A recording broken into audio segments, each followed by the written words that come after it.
हम एलओसी के बेहद नज़दीक हैं, फॉरवर्ड बेस है और जब ऑपरेशन सिंदूर लॉन्च हुआ तो भारत की तैयारी पूरी थी कि दुश्मन को मुंहतोड़ जवाब देना है। भारत ने जवाबी कार्रवाई के लिए अपने सारे ज़रूरी कदम उठाए थे। आप ये सारथ देख रहे हैं, इसका नाम है सारथ, यानी जैसा सारथी होता है उसी तरह से इसका नाम है सारथ। जब टैंक आगे बढ़ते हैं उसके साथ ही साथ ये भी आगे बढ़ता है। जो भी आगे की हमारी कार्रवाई होती है उसको अंजाम देने के लिए हमारे साथ भारतीय सेना के ऑफिसर मौजूद हैं, उनसे जानते हैं सारथ कितना महत्वपूर्ण है, किस तरह का प्रयोग बैटल ग्राउंड में सारथ का किया जाता है। सारथ का एक्चुअल नेम है आईसीवी, इन्फेंट्री कॉम्बैट व्हीकल। ये टेक्नोलॉजी हमने इन्फेंट्री को मोबिलाइजेशन देने के लिए की गई है। आर्मर्ड की मोबिलिटी को मैच करने के लिए इन्फेंट्री के साथ हम ये मूव करते हैं। इसके पीछे हम 7 जवानों को बिठाकर दुश्मन के पोस्ट तक ले जा सकते हैं।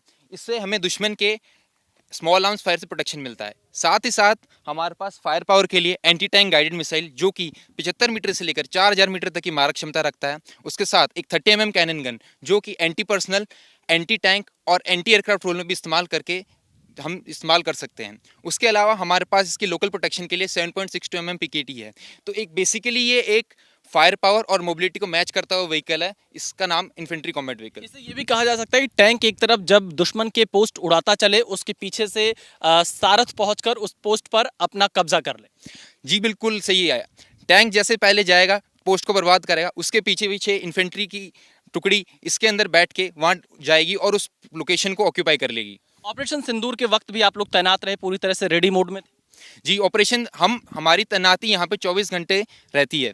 हम ऑपरेशन सिंदूर के तैयारी में हमने हमारी रेकी सर्विलेंस जो पहले कर रखा था उसको इफेक्टिवली करने के लिए एक कन्फर्मेटरी रेकी की और अपने ऑपरेशनल एरिया में डिप्लॉय हुए। अपने ड्रोन्स की मदद से हमने दुश्मन के टारगेट्स की रेकी की, उनको एग्जैक्ट जीआर लेके हमने प्रिसाइज टारगेट एंगेजमेंट किया।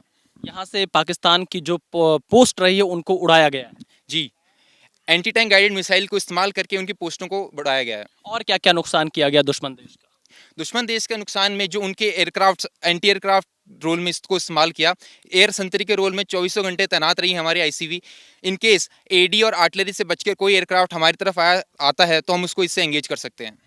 और भारी संख्या में पाकिस्तानी पोस्ट को डिस्ट्रॉय किया गया। जी तो देखिए इसी तरह से इस्तेमाल किया गया यहाँ पर इस सारथ का पाकिस्तानी जो पोस्ट रहे उनको नुकसान पहुंचाने के लिए, उनको ध्वस्त करने के लिए, क्योंकि भारत की जवाबी कार्रवाई इतनी ज्यादा तेज थी कि पाकिस्तान इसके सामने टिक नहीं पाया और तुरंत सीज फायर का अनुरोध करने लगा। कैमरामैन मेहरबान सिंह के साथ विशाल पांडे, एबीपी न्यूज, अखनूर, जम्मू कश्मीर।